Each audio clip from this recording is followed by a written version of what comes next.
E chegou a hora da entrevista do dia com Denise Campos de Toledo.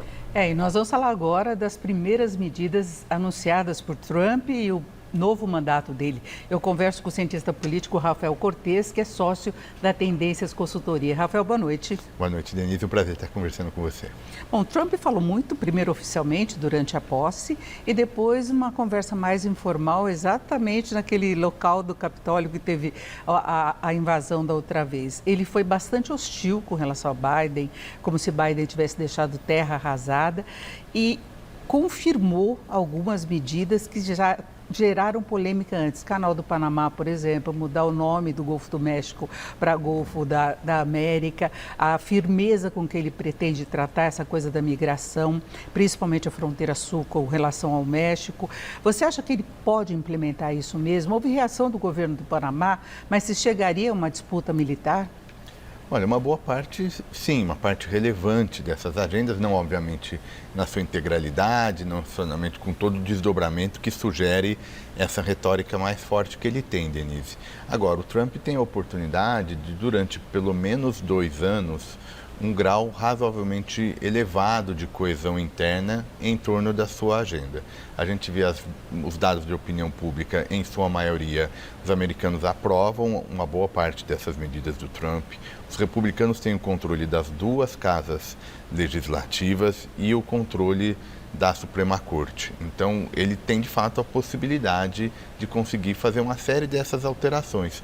Uma boa parte delas tem um pouco a ver com uma estratégia do Trump, né, Denise, de arrumar possibilidades de vitórias. E às vezes vitórias simbólicas, trocar o nome de alguma coisa ou sinalizar que ele venceu. Então eu espero um mandato com bastante concentração de poder e com chances de vitória elevadas em algumas dessas agendas. E ele tem argumentações próprias, por exemplo, em relação ao Canal do Panamá, que a China estaria controlando lá, que foi uma tolice os Estados Unidos terem dado o controle para o Panamá. O país já reagiu, mas é um ponto estratégico para o comércio internacional. E, de alguma maneira, a China e o combate à ameaça chinesa que aparece nos documentos oficiais de segurança do Estado americano é o que vai dar legitimidade para uma série dessas agendas no Fórum Internacional que ele sinalizou aqui e acolá. Seja a questão no Canal do Panamá, a gente também pode citar a Groenlândia, que aparece nessa estratégia de se contrapor a essa ameaça chinesa, uma espécie de uma nova Guerra Fria muito mal desenhada. Então ele precisa de uma legitimidade para tentar implementar algumas dessas políticas que são algumas bastante exóticas, umas delas ele na verdade só está lançando uma espécie de cortina de fumaça, enfim, tem de tudo nesse caldeirão populista que é o governo Trump. Agora, mesmo em relação à China, ele tem algumas incoerências, não é? Ele defendeu a volta do TikTok, que era uma grande preocupação até do governo Biden, que é uma forma de a China ter acesso a dados pessoais da população dos Estados Unidos, mas ele teve muito sucesso nas redes sociais. E ele falou com Xi Jinping a semana passada e tem a questão dele defender muito a liberdade de expressão, a volta da liberdade de expressão. Ele não quer qualquer controle das redes sociais, inclusive os líderes aí de Big Techs, principalmente Elon Musk, que vai fazer parte do governo, estava lá presente e comemorou muito quando ele falou que vai colocar a bandeira americana em Marte, né? É uma coalizão muito ampla, né, que deu essa vitória ao Trump, e quando a gente começa a olhar um pouco mais de próximo as políticas, os sinais, dá para perceber algumas contradições, além dessas que você citou em relação ao TikTok, a gente pode pensar também em relação à imigração. Uma parte dos conservadores querem uma postura bem radical do governo Trump no controle migratório. Uma outra parte, associada às Big Techs, é um pouco mais suave, até porque essa força de trabalho alimenta uma boa parte do chamado Vale do Silício nos Estados Unidos. Então, administrar essas contradições é que vai ser o trabalho político que o Trump vai ter para fazer valer essa janela de oportunidades que ele tem de muito poder concentrado. Se conseguir manter isso ao longo do tempo, há realmente a tendência de termos mudanças mais fortes, não só na política doméstica americana, mas pensando também na agenda geopolítica, obviamente essa mais complexa, então não deve acontecer nada muito radical no curto prazo, mas são fenômenos que vão levando tempo para acontecer. Agora, fica um temor de retrocessos da agenda global, principalmente em relação ambiental. Ele falou que os Estados Unidos vão voltar a ser os maiores produtores de petróleo e de gás também. Ele estimulou, ele falou que por aí haverá controle da inflação pelo fornecimento de energia. Perfeito. Que os Estados Unidos vão liderar. Tem aí uma certa incoerência, porque ele quer estimular a indústria automobilística tradicional. E Elon Musk tem os carros elétricos. É um dos pontos aí que são colocados também, inclusive quando se fala da Groenlândia, dele explorar, seria exatamente para as baterias, entre outras questões, para as baterias dos carros elétricos, né? Mas ele falou que larga a agenda global climática. Né? E a tendência é que isso aconteça mesmo, né? Os Estados Unidos unilateralmente pode se desvincular de uma série de acordos que eles desenharam lá atrás. A gente já assistiu isso na primeira administração Trump, então a tendência é que de fato vá nessa direção.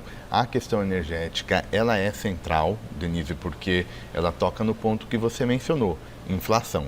E se tem alguma coisa que pode segurar o Trump nesse início de mandato, são as repercussões inflacionárias de uma série dessas agendas que ele está sinalizando. Então, para minimizar esse problema, ele precisa minimizar o efeito na energia. Então, por isso que ele falou, olha, combustível fóssil, gás natural, o que usar todas as reservas, usar tudo. O que for para essa inflação de energia cair, porque muito provavelmente vem aí algum aumento de preços vindo da política comercial mais protecionista. Então, fazer essa gestão da inflação é o que me parece o principal controle para esse momento a administração Trump. Agora, tem a questão do retrocesso social também, porque ele falou que da visão do governo dele só vai ter o gênero masculino e feminino, não é? Então, por aí a gente já pode prever aí uma divisão dos Estados Unidos, não é? De conquistas que são importantes e históricas e posicionamento de vários estados. Então, uma divisão da população. Outra coisa que causa preocupação nesse retrocesso, ele fala em acabar com a instrumentalização da justiça, porque ele se colocou como vítima, falou que tentaram colocá-lo na cadeia, que a eleição anterior tinha sido roubado, que agora tentaram roubar novamente. Então, ele pode vir com alguma vingança, inclusive com relação à justiça. Eu diria que se a gente pudesse elencar os riscos mais fortes que o Trump gera, o primeiro deles é para a própria política doméstica nos Estados Unidos, seja em relação aos mecanismos de freios e contrapesos, de controles ao poder político, seja o judiciário, as diversas agências que de alguma maneira controlam também o poder político. Isso corre muito risco de elas passarem por uma mudança muito importante institucional. E o risco para a democracia do ponto de vista do respeito às pluralidades dos indivíduos, né? Porque ele tem uma agenda mais majoritária, mais centralizadora. Então, quando a gente olha o rol de possibilidades que o Trump traz, pela sua retórica, pelo seu estilo, questões internas são aquelas que me parecem que têm uma chance maior de realmente ele ter sucesso de implementação, em alguns dos casos retrocedendo em relação a políticas estabelecidas há um bom tempo entre os estados americanos. Agora, e o Brasil nesse contexto, né? Porque tem a questão da taxação, que ele reafirmou que quer taxar os importados para que a população local não pague impostos, então quem vende para lá é que vai pagar. O Brasil é um grande exportador de produtos agropecuários para os Estados Unidos e por aí há uma certa resistência interna dos Estados Unidos em relação a isso e a agenda ambiental, né? Acho que tem dois grupos de repercussões. A primeira é indireta, essa que você mencionou, política inflacionária, taxa de juros mais alta no mundo, afeta os emergentes como um todo, porque fica mais difícil redução de juros nesse cenário. Então o Brasil, em tese, vai ter mais dificuldade de trazer esses juros para um patamar que ajude a atividade econômica. E tem os conflitos mais diretos, que podem aparecer na dimensão econômica, naqueles setores que são superavitários comercialmente em relação aos Estados Unidos.